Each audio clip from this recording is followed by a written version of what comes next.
Hey there, Duke fans. Welcome to DBR Bites, episode number 160. You missed us, didn't you? You did. You missed us. We missed us. I'm Donald. I'm your host for this episode. It's been a while since we've been on here because we've been waiting on news that just hasn't come yet. Jason Evans is here. Jason has been, our chat has been blowing up between me, you, and Scott. I have stayed mostly out of it because we have two different approaches to this. You are out there trying to find everything out about everything, and I'm just kind of like, let me let the chips fall where they may, and when there's actual news, we'll talk about it. We've been waiting this long, Jason, but now we're just going to talk about some of the speculation. Yeah, and I'm going to go ahead and fully admit your way is the healthier way. I won't know if it's healthier, but it's definitely my brain cells don't feel like they're fried after every single day. Yeah. Look, I'm more online than you are. I post more frequently on the various social media channels. I post more frequently on the Duke Basketball Report bulletin boards and the such. That's always been who I am. So I will admit I'm in the thick of all of it. See, here's the thing. I'm online, but on different areas and in different ways. Like I like when stuff hits our feed, I'm like, yeah, I already saw that this morning. I'm like right. That. I'm like, okay, this was something that happened. I will say the rumor mill, the silly season is in full swing. Oh my God. Yeah. The silly, I can't even tell you how many times I can't even tell you how many times in the past, 48, 72 hours, I've literally heard one thing and then heard the opposite 5 minutes later. Jason, welcome to my world. That is soccer. That is all year round. I mean, like John Blackwell Duke is the leader for John. No, Duke is 100% out for John Blackwell. Caleb Foster has decided he's leaving. Caleb Foster's leaning toward coming back. I'm telling you, people, I am getting that kind of stuff. By the way, for the most part, I'm getting it from reliable, like not from nobodies. It's not some random, whoever. It's people who actually have connections to the program, people who over the course of time I've learned you can trust, and this and that and the rest. I'm getting opposite views from different people within 15 minutes of each other. It's crazy. Donald, my biggest thing, I kind of wish all of us could just turn it all off. As much as I'm into it, as much as I'm enjoying talking about, as much as I'm the one who said to you, we should get on and talk about what we're hearing and the such. Mm-hmm. There's a piece of me that's like, hey, it'd be cool if we could turn this off for a month, come back mid-May, and we would know what the roster would be. And by the way, for all the angst, for all the panic, for all the people out there who are like losing their minds, Duke hasn't gotten anyone in the portal yet. People, can we please? Do you actually think that come mid-May, or late May after all the NBA draft is, after all is said and done, when the summer begins, do you actually think Duke isn't going to have one of the best rosters in all of college basketball? What planet have you been on for the past 20 years or more that you would think that's the case? John Shire and the very, very successful people around him who know how to manage NIL and all that other kind of stuff have built incredible, unbelievable, fabulous rosters every year he's been here. Why are you suddenly, the people who are out there who they heard that so-and-so committed elsewhere, or Duke's not doing that well with this guy, and they're like, we're not going to get anybody in the portal. We're not going to retain. You've lost your ever-loving minds. That's just the reality. Duke is going to have a great roster. I guarantee you this is going to be a preseason top 5 team, if not better. I guarantee it. It's crazy to think anything other than that would happen. So we're going to split this up into two different conversations. We're going to first talk about our team, the team that is, the 2025-26 team that we are trying to maintain as many pieces as possible. Then we'll talk about the guys that could supplement that from the portal. But before I do that, I'm just going to remind folks that I believe Malik Brown committed to Duke. It was like April 20th or something like that. Sion James, Jason, of course you remember this. Sion James committed to Duke, then in the same weekend graduated from Tulane, which you were there for. It was mid-May. It was early. It was like the second week in May. So patience, my people. But first, let's talk, Jason, about the guys who we haven't heard from, the guys that obviously are on this team. Not talk about the freshmen, talk about the guys who are on this team that have decisions to make. And of course, we've heard about Darren Harris. We've heard about Nick Amenia entering the portal, although of course there's rumors about what his status might be, of course, of like hey, where I he tell you could what, go. I've got an idea because I've tracked a lot of this, and like we say, I'm sort of hearing things maybe more than you do just because of what I'm trying to do. Go through each one of them, and I can tell you sort of the latest I've heard. I've got no problem doing that. And by the way, caveat: it's 4:25 p.m. on Tuesday afternoon. It's possible that by the time the words leave my mouth, they will be dated. But I'll tell you what I know right now. Sure, go for it, man. I have X up as we speak in case something happens as we are speaking. So I don't think that's going to happen. But Cooper Flag committed during a pod before, so we'll see what happens. Exactly. Jason, first let's start with Nick Amenia because he's the guy that committed, or at least already said has declared for the portal. But again, there's been rumblings that he is considering a lot of different things, and as we've seen before. Not necessarily at Duke, but other places. Just because you enter the transfer portal doesn't mean you cannot return to your team. So what have you heard about that?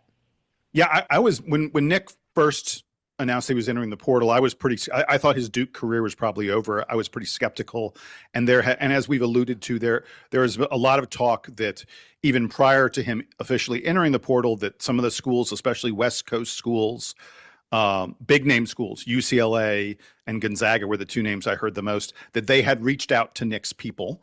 And by the way, nothing wrong with that. That for people out there who go, tampering, no, that's just not the way the system works. But the talk was that they had reached out to Nick's people and were already making offers to him. I think it's significant that, at least as far as we can tell, Nick has not made any official visits. We haven't heard any narrowing of any lists. We haven't heard of any lists. And there has been talk that Nick is still very much communicating with Duke, with John Shire, and that depending on how the roster shapes up, depending on where Duke allocates resources and who's going to be back and the such, if the role is right, my understanding is that Nick is still very, very open to coming back to Duke. Now, whether that role is at the 3 or the 4 could make a big difference. Whether that role is to be a starter or to be like a super sub, obviously play a lot of minutes. Nick Amenia is playing 20 plus minutes, whatever program he's at in the country. Those are the kind of things that I think may factor into Nick's decision. And those are things that will depend on other decisions that we just don't know the answer to yet.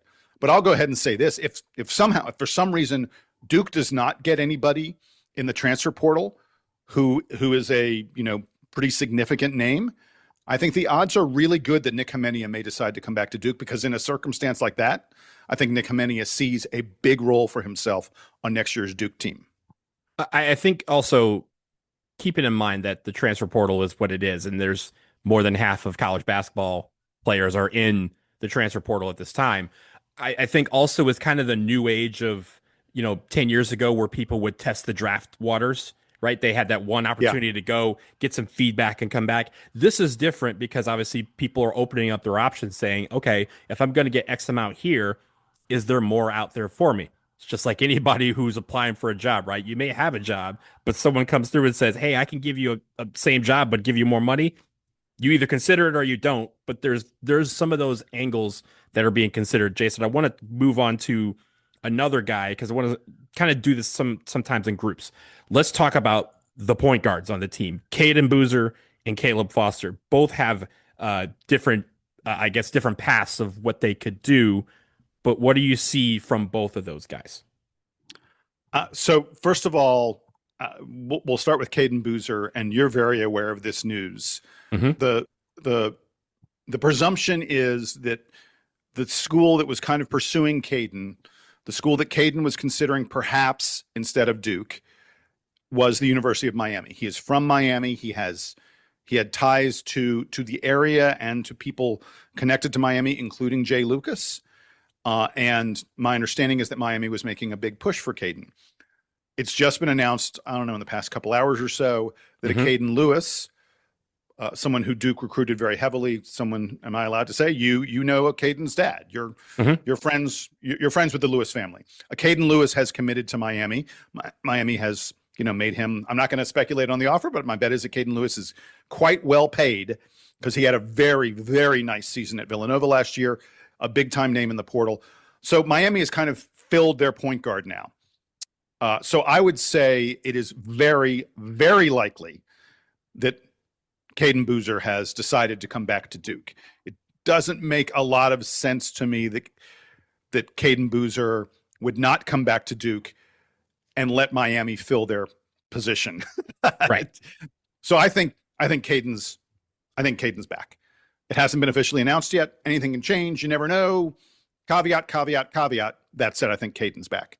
Sidebar. Congratulations to Caden, as Jason, as you know, Yes. we've talked about him on this show. And how long I've known him, and of course known his dad. I went to high school with him.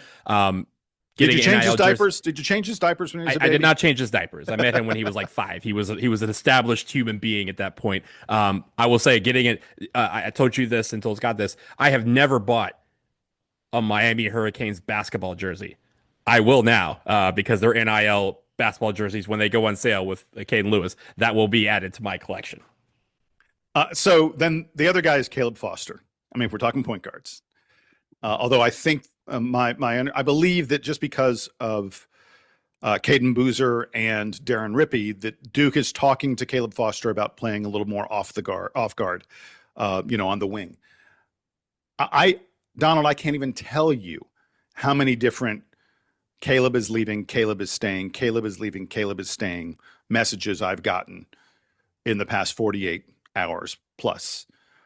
I believe that Caleb is still really, really strongly considering coming back to Duke.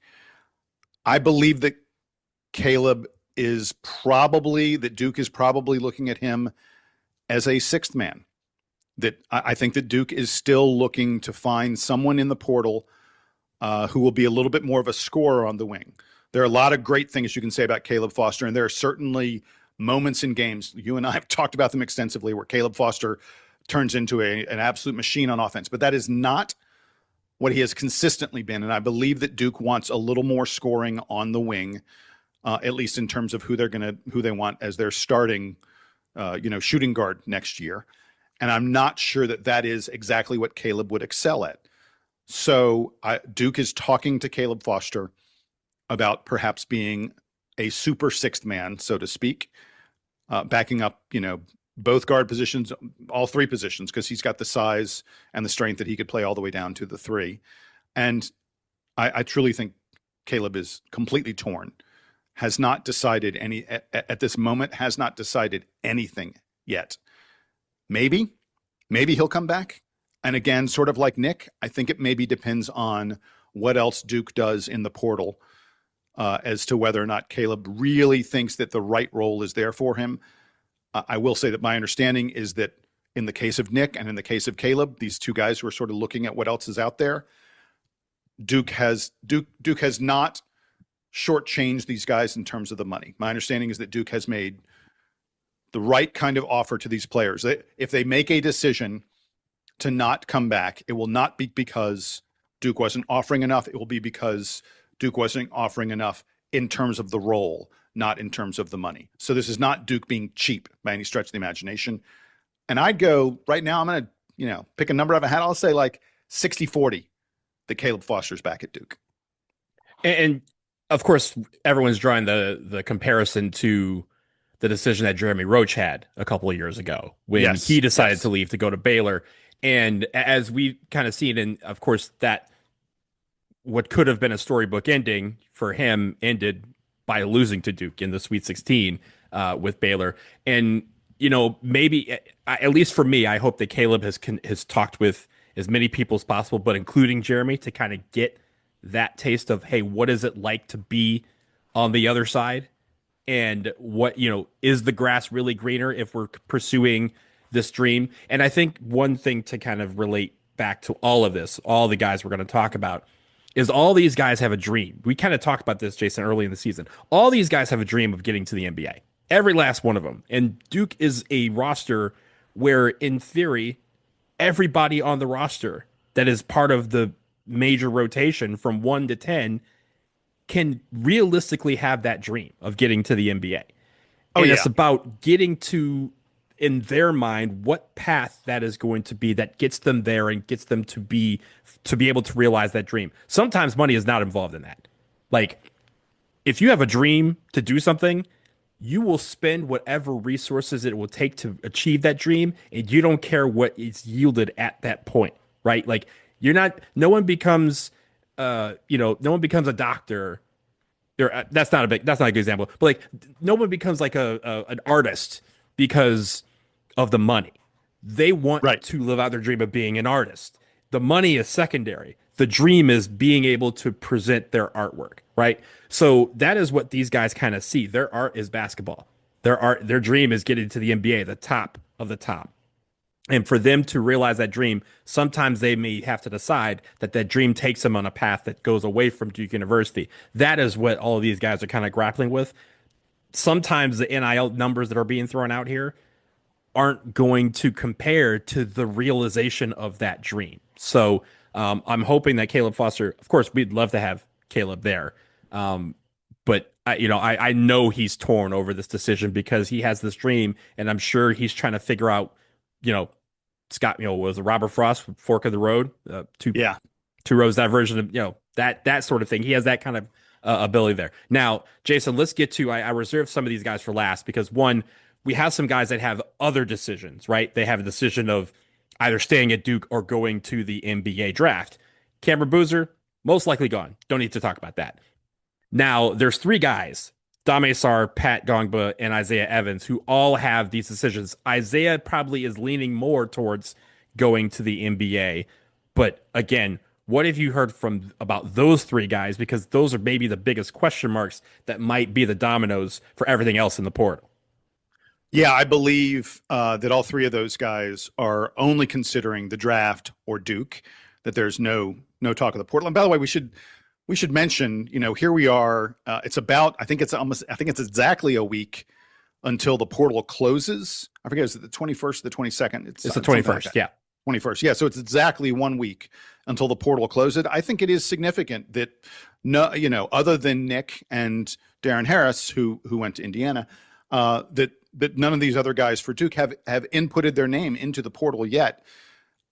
If they were really, really thinking and considering it, you would think there's sort of no downside. If you really think you're going to leave, there's no downside to putting your name in the portal as early as possible. I mean, if anything, money is being spent as we speak. Yeah, about to say it's more advantageous to put your name in the portal early. And once that money's spent, you can't get it. Not to say you can get it from someone else, but if you want a bidding war, if you want maximum dollars, when the maximum dollars are available, that's when you can get the maximum dollars. So the fact that, and by the way, we should add Sebastian Wilkins into this. We'll talk about him in a second. Yes. But, these guys who everyone's like, oh, entering the portal, well, and I should also add, look, I'm talking in circles and such.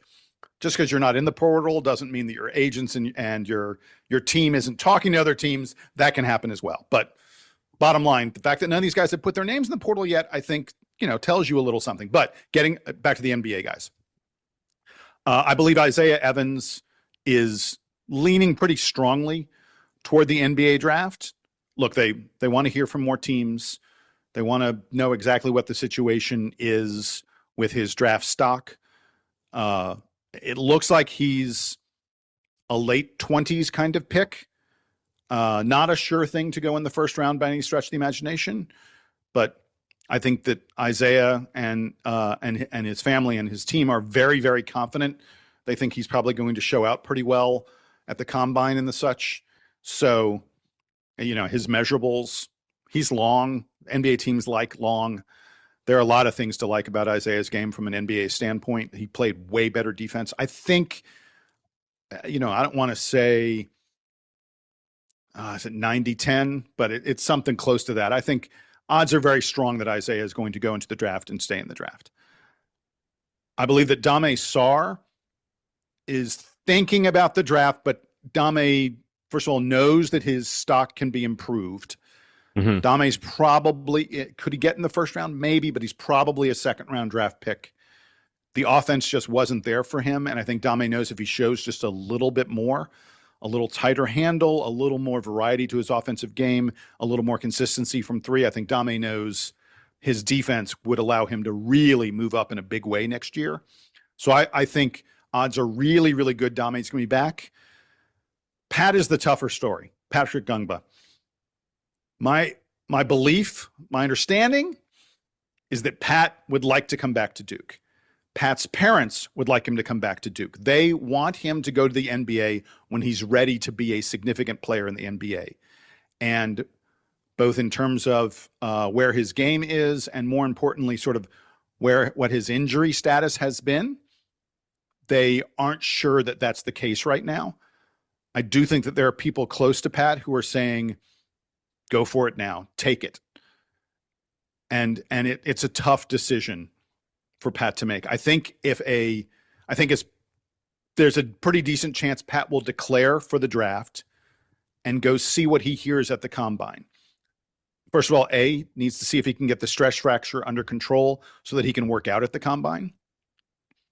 And B, I think he really wants to see if there are NBA teams there who say to him, yeah, Pat, we will take you if you're available at our spot. If Pat gets guaranteed that he's a top 20 pick, I believe that Pat will leave. I don't think that guarantee is going to happen. I think with his injury history, with as deep a draft as it is, I think Pat won't get a top 20 guarantee. And in that case, I think it's very, very likely that Pat will be back. So if I had to guess, Isaiah probably leaves. I think I'm pretty confident Dame comes back. And I'd say I'm just a little bit less confident, but still fairly confident that Pat is back as well. And I think with Pat, the biggest quandary that he might be in is not that teams don't like him. I think there's a lot of NBA teams that can use him. I think a lot of teams like him. You mentioned the injury history, and there's the thought of coming back and proving that you can play fully healthy and see what that can be. Because like next year, like a junior Pat that's healthy, like is an All-American candidate, right? Like he's one of those guys.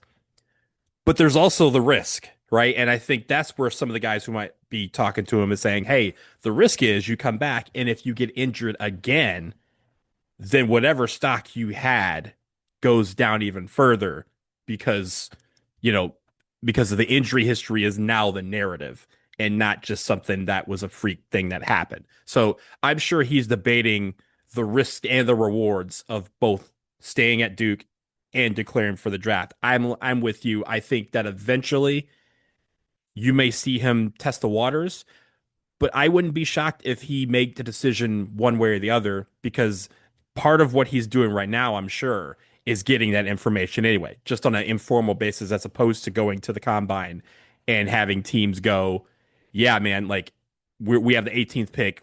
If you're there, we're taking you.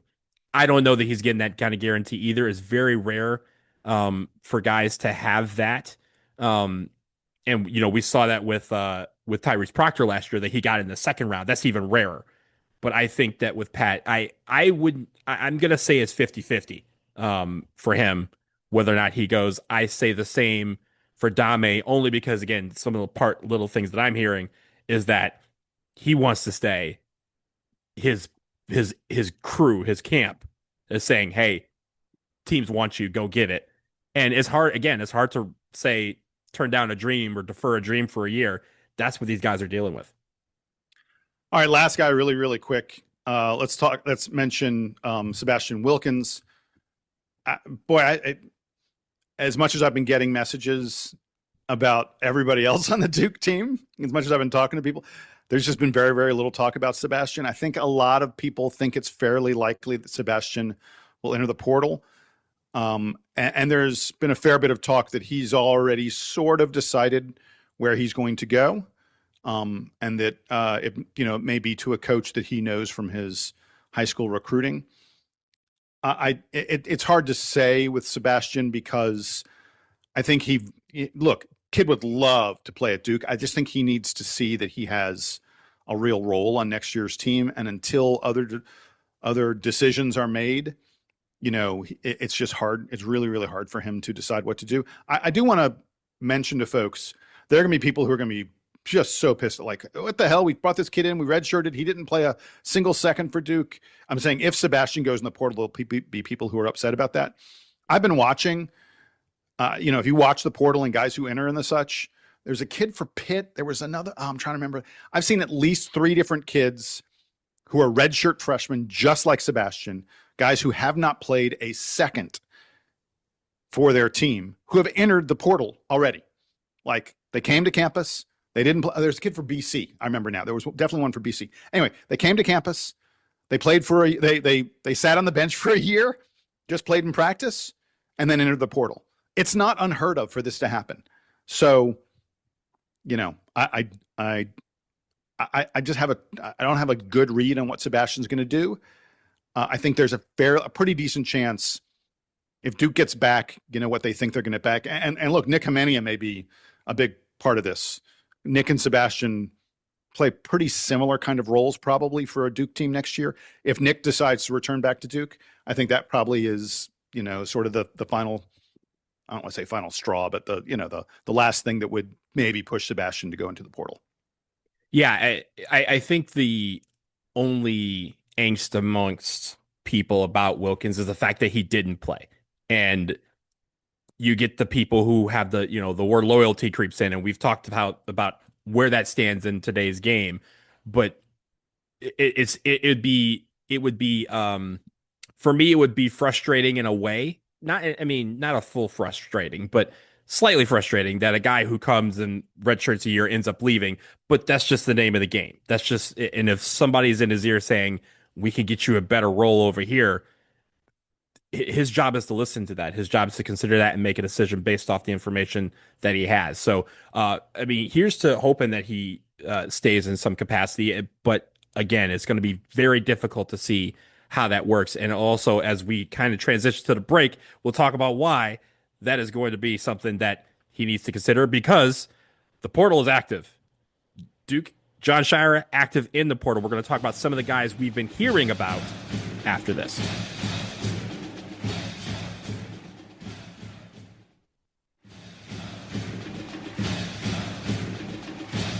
All right, we are back. We shift our attention from the guys that are here to the guys that could potentially be coming here. Well, we're going to start with one who's definitely not coming here. That's Flory Bidunga. Flory Bidunga, who was one of the guys that was rumored to be coming towards Duke, or at least leaning towards Duke. Duke was considered a front runner for him. At the very last minute, he picked Louisville and decided to commit there over the weekend. If you're saying this is deja vu, Jason, it is. Because this happened in high school when we recruited Flory Bidunga. It was one of those things where even down to the day of, we were sitting here on this pod saying the day of, we're like, hey, we're talking about Flory Bidunga because he's coming to Duke. This is what everyone is saying. And at the very last minute, he committed to Kansas, presumably for a bigger bag of dough that Duke didn't want to match. But we'll start with Flory Bidunga and that whole situation and how that transpired. Look, I don't have the figures or anything like that. It's been reported that Flory got $5 million or more from Louisville to go there. And it's been widely reported that Louisville is really dropping bags. They also picked up a very high profile player from Oregon who actually had the same agent as Flory Bidunga. They visited together. They essentially committed together. The number $9 million was tossed around for those two guys. I believe it was my understanding that Duke was talking to Flory Bidunga about coming and playing with Patrick Gungba. That Duke was very, very interested in perhaps employing a Twin Towers kind of lineup with Pat and Flory. We never got Flory on campus to really give him the pitch. I think that what happened was Flory's camp spoke to Duke to see, what kind of number we had in mind. And when we heard the number that Louisville was talking about, I think that Duke said, sorry. Because, Donald, there's a reality, which is that Duke is very disciplined. I know for a fact that Duke has, uses analytics. They use some very sophisticated like algorithms and the such for valuing players, for determining, what a player is worth. And Duke will not get in bidding war. We don't get into bidding wars that make players too expensive. We won't break the bank. We won't overpay. I mean, that's the word. Duke will not overpay for a guy. Duke knows what players are worth, and we pay them what they're worth, but we're not going to create weird situations on our roster and down the line and all that other kind of stuff by overpaying for people.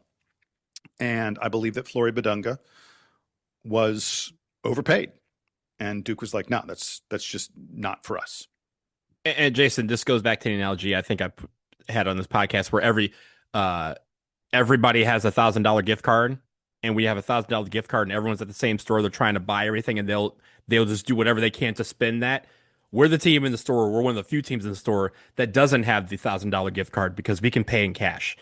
And what happens when you do that and you're used to spending money? You can pick the things that you know are of value, and that's what we've kind of seen from Jon Scheyer in the portal over the past couple of years. And I know that this feels like ages ago, but 2 years ago when we got Sion James and we got Malik Brown through the portal, those were value guys. Those weren't guys Malik Brown was not expected to start. Sion James was not expected to start. Sion James ended up starting. A month into the season, never relinquished his job. Malik Brown has become a linchpin of defense in the past couple of years, even had a couple of starts down the stretch when we needed him. And so that was where a value was found in the portal. And I think Duke is trying to look for the same thing, but sure, it also means that they have to kind of, go with, again, all these coaches who were promised $20 million, $15, $20 million in NIL budgets, and they're trying to spend it. So they're saying, hey, we can make a splash by getting Badunga and getting the guy from Oregon and spending money on a bunch of players. That may turn the tide and make people go, oh, our team's bought something. But as we kind of go through some of these guys, Jason, I do want to kind of pause for a second. You had an article that you wanted to talk about from a friend of the pod, Evan Miyakawa, who wrote about the NIL budgets and what it all means and how all these numbers that we're seeing, why they seem to be a little bit higher this year than they were last year. Yeah, Evan has a blog, and you should really check it out. It's blog.evanmia.com. He has an article about the NIL market this year, essentially, what people are being paid in the portal. And Evan has a special tool that teams can subscribe to. If you're someone, I talked about the fact that Duke uses analytics and all the other kind of stuff. One of the things that a team may use is Evan's database. Evan has a subscription only proprietary analysis tool that a number of schools subscribe to.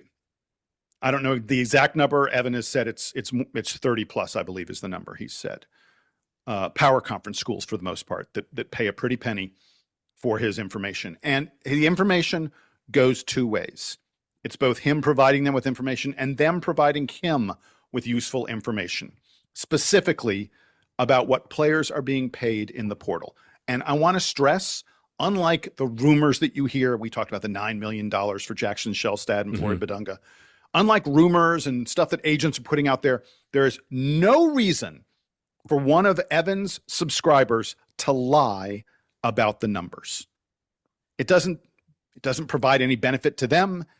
It's corrupting data, and they're paying Evan big money for his data, for accurate data.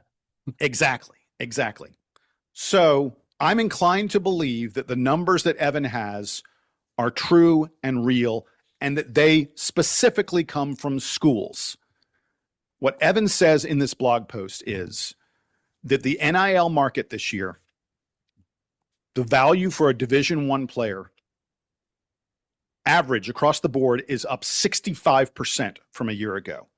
That is a stratospheric number. What's more, he says, if you're talking about someone playing on a power conference team, and for the most part, almost exclusively, those are the kind of players that Duke is looking at. There's actually one exception, and I'll get to him in a minute. Yeah. There's a pretty big exception. Anyway, for power conference players, Evans says the going rate is up by 73%. And what's more, he said this, and this relates directly to the Flory Badunga situation.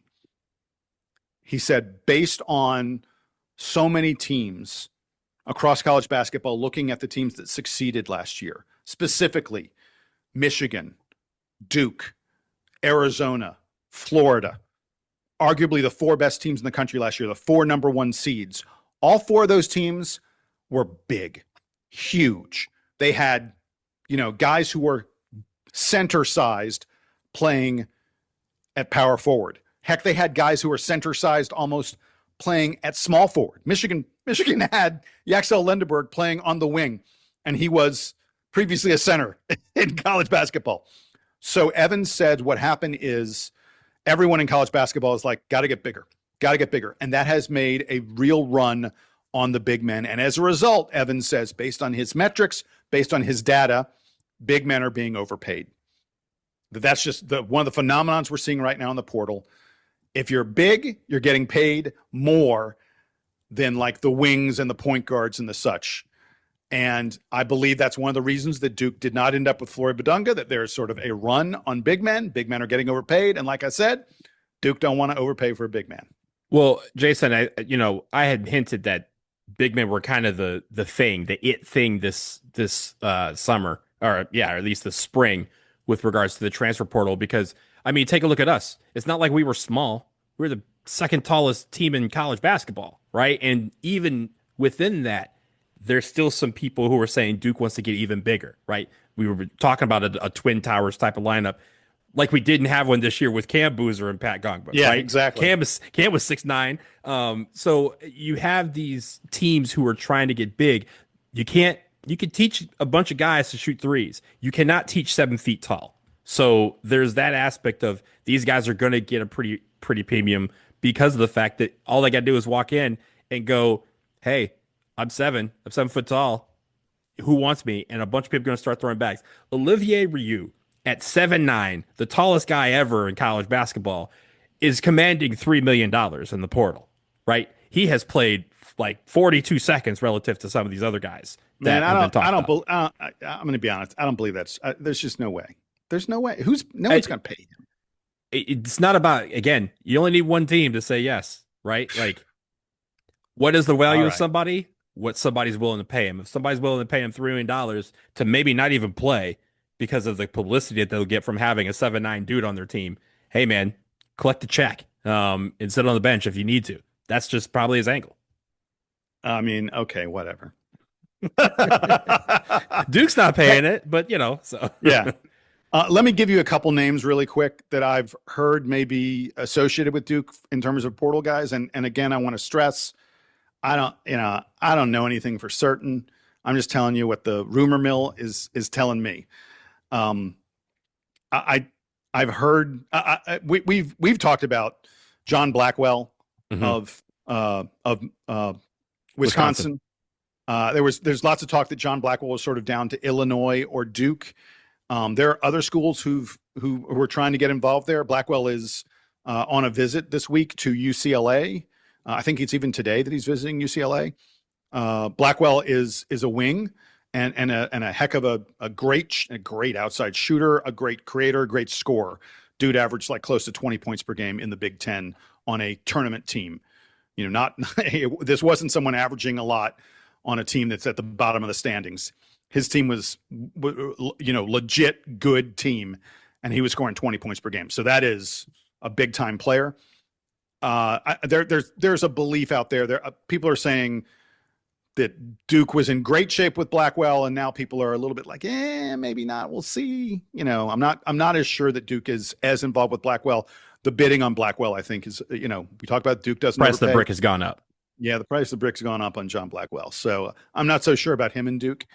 There's certainly been some talk about a guy named Alan Graves from Santa Clara. I mentioned earlier power conference guys. Santa Clara, not a power conference team, but a team that plays a very impressive schedule, plays in a very good league, the top league that is not among the power conference leagues. Alan Graves was just a freshman this past year and was not a guy who was highly touted coming out of high school, but man, just showed a little bit of everything. An outstanding instinctive defender, really good, just smarts on the floor, knows where to be, scores a bit, not a huge score, a double-digit score, but not like a huge scorer. Although, feels like the kind of guy that if you said to him, "Hey, we need you to go out there and get us 15 or 18," he would. He has very good NBA stock. The NBA that tells you how good this guy. Like, this is a guy sort of like Patrick Gungba, I think, like mid to low 20s. But there's lots of talk that Alan Graves may want to come back to college, and Duke is one of the names been most prominently mentioned for him. Folks are also talking about LSU, perhaps, but I'm hearing that the Duke and Alan Graves may have something going, and he would be a huge get. This is blasphemy, Donald. I can't believe I'm even going to let these words escape my lips. There are people who say Alan Graves reminds them a little bit of Shane Battier in terms of heady guy, makes the right kind of plays on the floor, not necessarily flashy, but then you look up and like he's done a little bit of everything for you. I can't believe I even spoke those words. Can he slap the floor as well? Can he take a charge? Yeah, right, exactly. But he's that kind of player, and I'd be. I'll be honest with you. The moment Alan Graves went into the portal, I was like, okay, that's the one I want. We'll see. We'll see what happens there. There are a few other names that have been associated with Duke. I don't know that we need to get into all of it until we officially hear about guys taking visits and stuff like that.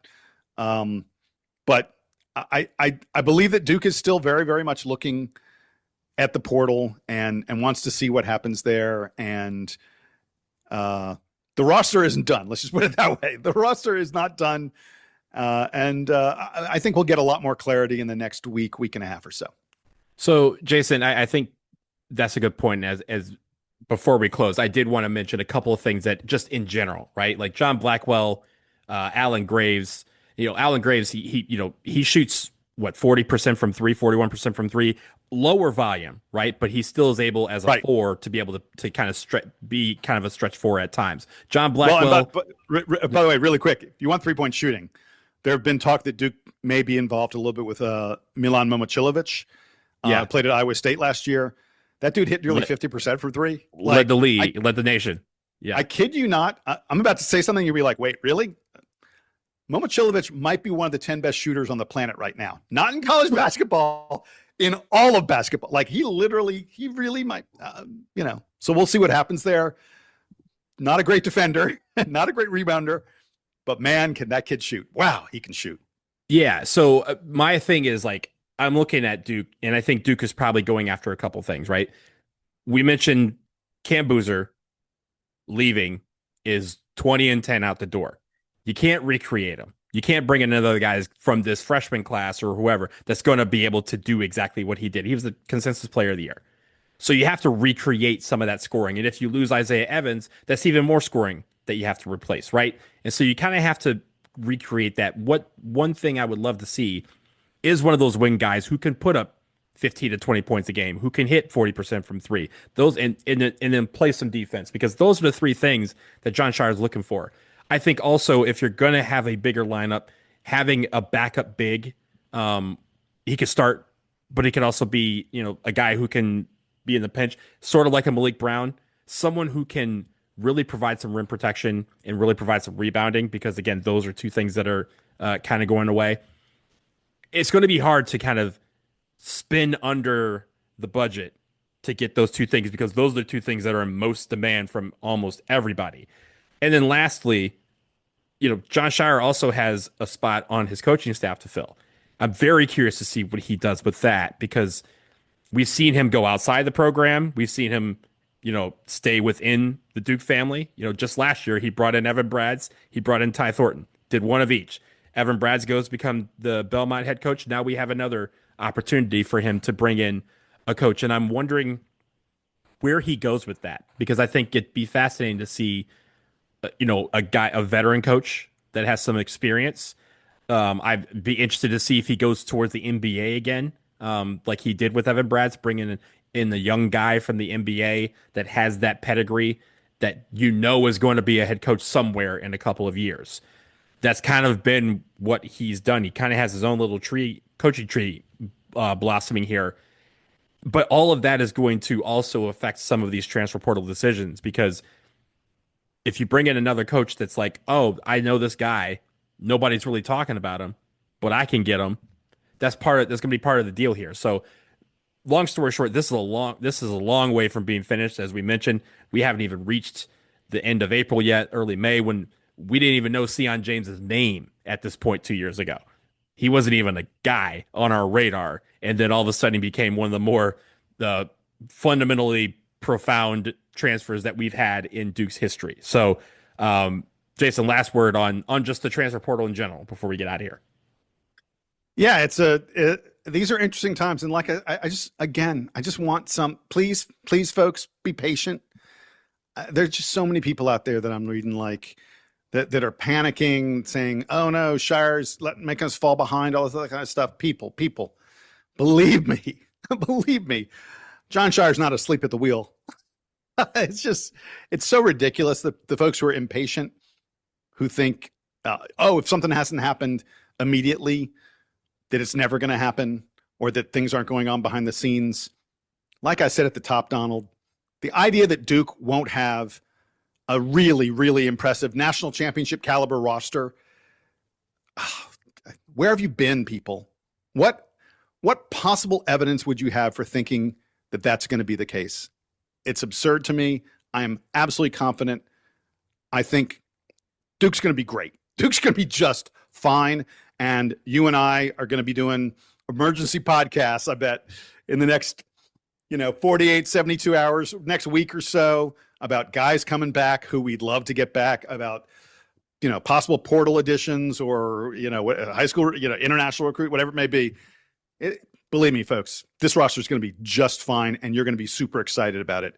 Donald, we're going to have plenty of content over the summer where we're speculating about all the fabulous players that are on this team. That it's inconceivable that anything but that will happen.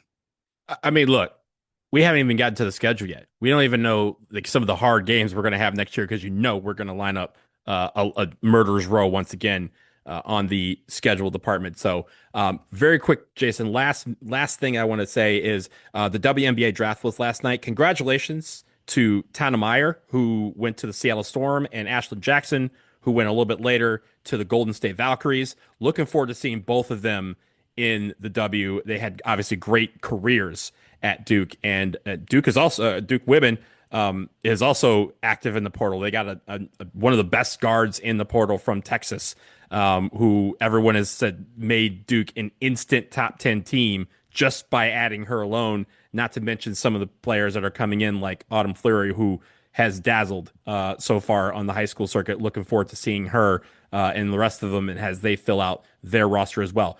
That'll do it for this episode. We're going to be back, as Jason said, when we have more stuff to talk about, and I'm sure it's coming very, very soon. Please, please, please be patient.